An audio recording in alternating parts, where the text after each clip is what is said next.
এই আর্টিকেলটা তোমরা এর আগেও দেখেছো যে বাংলাদেশের বস্ত্রশিল্পের যেসব মালিকগুলো আছে তারা ইন্ডিয়াতে আসতে চাইছে এবং তারা ইন্ডিয়াতে এসে উত্তরপ্রদেশে তারা বিনিয়োগ করতে চাইছে। উত্তরপ্রদেশে প্রায় 10,000 কোটি টাকা বিনিয়োগ করতে চাইছে। আসলে এইসব কিছু সব সূত্রপাত হয়েছে যখন শেখ হাসিনা পতন হয়। বাংলাদেশে যখন শেখ হাসিনা ছিল তখন ওখানে বস্ত্রশিল্প খুবই উন্নত ছিল এবং যখন শেখ হাসিনা ছিল তখন বস্ত্রশিল্পে দ্বিতীয় নম্বর ছিল সারা পৃথিবীর মধ্যে। মানে বাংলাদেশের মতো একটা ছোট কান্ট্রি, সে সারা পৃথিবীর মধ্যে 2 নম্বরে ছিল, ইন্ডিয়াকে পিছনে ফেলে দিয়ে। কিন্তু যখন শেখ হাসিনার পতন হয় সেখানে ইউনিস নিজে ওখানে ক্ষমতা দখল করে, তখন থেকে তাদের বস্ত্রশিল্পের যে অবস্থা সেটা পতন হতে থাকে এবং ওখান থেকে বহু কোম্পানি এখন ইন্ডিয়াতে চলে আসতে চাইছে এবং ইন্ডিয়াতে শুধু আসতে চাইছে না, এখানে হিউজ পরিমাণ টাকা ইনভেস্টও করতে চাইছে। সুতরাং বাংলাদেশের যে এই রাজনৈতিক অস্থিরতার কারণে ভারতেরই লাভ হবে।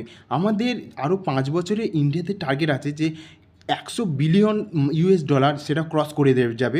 মানে আমরা চায়নার পরে দ্বিতীয় নম্বর অবস্থান করব, এটা ভারতের এখন লক্ষ্য আছে। তো সেটা করতে খুবই সহযোগিতা করলো এই বাংলাদেশ।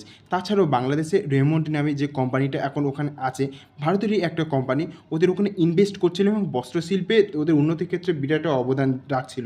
ওরা এখন চাইছে যে ওরা পুনরায় আবার ভারতে ফিরে আসতে।